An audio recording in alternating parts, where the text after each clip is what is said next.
ഒരിക്കലെങ്കിലും നിങ്ങൾ ചിന്തിച്ചു നോക്കിയിട്ടുണ്ടോ?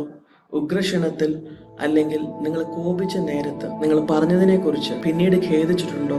അത് മറ്റുള്ളവരെ എങ്ങനെ ബാധിച്ചു?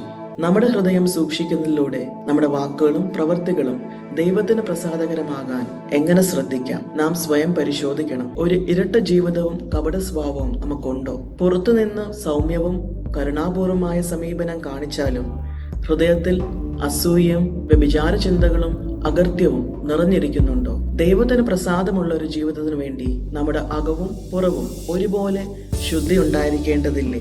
നമ്മുടെ പ്രാർത്ഥന ദാവീദ് പറഞ്ഞതുപോലെ ആയിരിക്കട്ടെ: ദൈവമേ, നിർമ്മലമായ ഒരു ഹൃദയം എന്നിൽ സൃഷ്ടിച്ച് സ്ഥിരമായൊരു ആത്മാവിനെ എന്നിൽ പുതുക്കണമേ.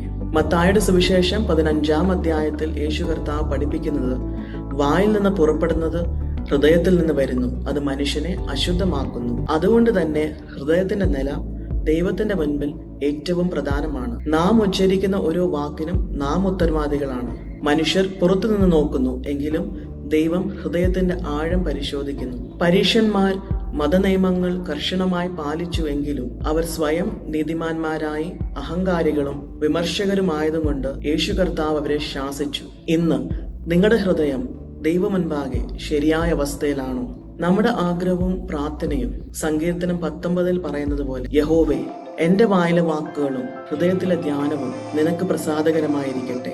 നമ്മുടെ പാപങ്ങൾ നമ്മൾ ഏറ്റുപറയുമ്പോഴും ദൈവത്തോട് ക്ഷമ ചോദിക്കുമ്പോഴും ദൈവം നമ്മുടെ ഹൃദയം പുതുക്കുന്നു. നമ്മുടെ പാപങ്ങൾക്ക് വേണ്ടി മരിച്ചു ഉയർത്തെഴുന്നേറ്റ യേശു കർത്താവിനെ സ്വീകരിക്കൂ. ദൈവം ഒരു പുതിയൊരു ഹൃദയം ദാനമായി നിങ്ങൾക്ക് നൽകും.